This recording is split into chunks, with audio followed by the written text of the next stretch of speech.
హైదరాబాద్ ప్రజలకు శుభవార్త. భూగర్భ విద్యుత్ లైన్లకు పచ్చజెండా. 4051 కోట్లు మంజూరు చేస్తూ ఉత్తర్వులు జారీ. బంజారా హిల్స్, సికింద్రాబాద్, హైదరాబాద్ విద్యుత్ సర్కిళ్లకు అనుమతి. బ్రేకింగ్ న్యూస్ అయితే రావడం జరిగింది. రాజధాని నగరంలో ఇక రోడ్లపై విద్యుత్ లైన్లు కనుమరుగు కానున్నాయి.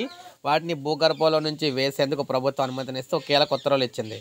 హైదరాబాద్లోని 4 ప్రధాన విద్యుత్ సర్కిళ్ల పరిధిలో ఈ లైన్ల ఏర్పాటుకు పరిపాలన అనుమతులు ఇస్తూ ఇంధన శాఖ అయితే ఉత్తర్వులు జారీ చేసింది. ఈ పనులకు అంచనా వ్యయం ప్రకారం 4051 కోట్లు మంజూరు చేసింది.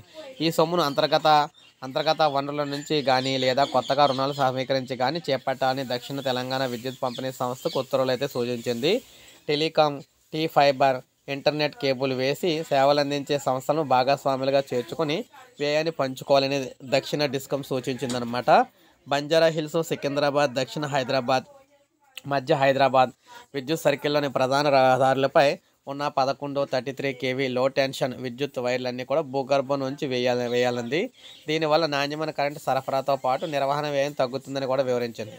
పరిశ్రమలకు, ఇతర పెట్టుబడులను కూడా ఆకర్షించేందుకు హైదరాబాద్ ఆర్థికాభివృద్ధికి ఈ ప్రాజెక్ట్ ఉపకరిస్తుందని చెప్పింది. ఈ పనులను పూర్తయితే ప్రమాదాలు గణనీయంగా తగ్గుతాయి. చెట్టు కొమ్మలు పడి తీగలు కాలిపోయి సరఫరా నిలిచిపోవడం వంటి సమస్యలు అయితే ఉండవన్నమాట. పరిమితంగానే అనుమతి. వాస్తవానికి హైదరాబాద్ అంతా భూగర్భం నుంచి విద్యుత్ లైన్లు వేసేందుకు 14,000 కోట్ల వ్యయమవుతుందని ప్రభుత్వానికి డిస్కం ప్రతిపాదించినట్లు అంత సమాచారం.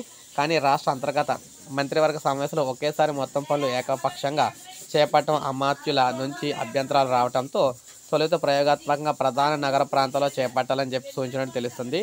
అందువల్లే 4051 కోట్లకు అనుమతినిస్తూ వెల్లడించారన్నమాట. ఈ పనులు ఎలా వేస్తారు, వాటి వల్ల ఎదురయ్యే సమస్యలపై అధ్యయనం తర్వాతే నగరంలోని మిగిలిన ప్రాంతాలకు అనుమతించే అవకాశం అయితే ఉంది. సో ఏది ఏమైనా ఇక హైదరాబాద్ నగరంలో మనకి కరెంటు వైర్లు పైన అయితే బయట అయితే కనిపించవన్నమాట. సో ఇది మనకు అప్డేట్. ఒక లైక్ చేయండి, సబ్స్క్రైబ్ చేసుకోండి మన ఛానల్.